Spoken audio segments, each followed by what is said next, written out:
It is a high time. I welcomed everyone here for my session again. So today we are going to have another lecture on information literacy. You are not only going to enjoy me, but also obtain new knowledge in information literacy. To begin with, we are going to have the description of such strategy, the identification of key concepts, and then selection of such terms. That is in such strategy. The main term here is such strategy. Under such strategy, we are going to talk about the description of how do we get in depth. How do we know? How do we obtain the components of such strategy? All that falls in the description. Then now, identification of the key concepts. You are not going to type almost everything for you to get the right information. There are key concepts you need to have as part of your searching. Then selection of such terms, or they are more or less the same, but in this one you have to be specific. The words you're going to use when you are searching or when you are getting your new information. So to begin with, let me talk about the description of such strategy. Let me talk about the description of such strategy. So such strategy itself is a method used to systematically find relevant information on a particular topic. Searching, from the word search, and in this case it is a special way of getting information. It is a method that is systematically relevant for you to obtain information. This method helps you to find information without leaving the important part of the information outside. That's why such strategy is a very good learning criteria in our levels of learning, and it's very vital for academic researchers. Very vital.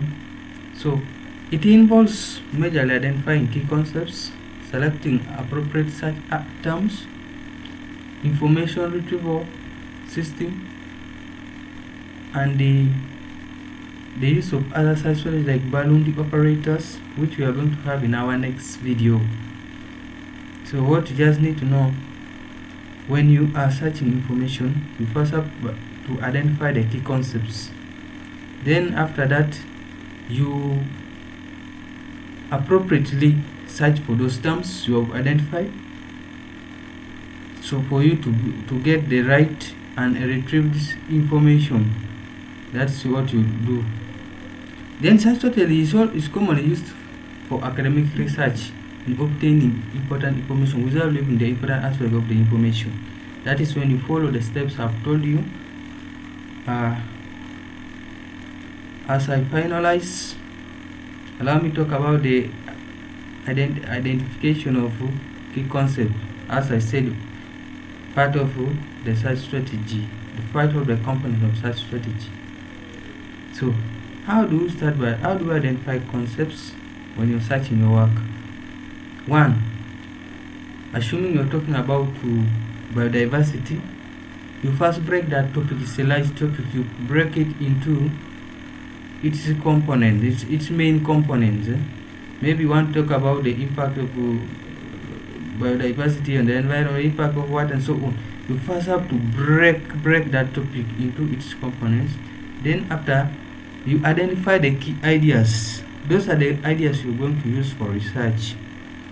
A case in point here, I have a question for you. Like, if you made this question, explain the meaning or explain the human activities that affect biodiversity in Africa. So in this case, we have the key points, the key concepts here. One of them, human activities, because one of the main words that influences the other. Then biodiversity is the overall term. in the question. Then you also recommended to list Africa as one of your key concepts, because you're majorly going to learn within Africa. So you identify what happens in Africa, which activities in Africa are really affecting the biodiversity, and in which way.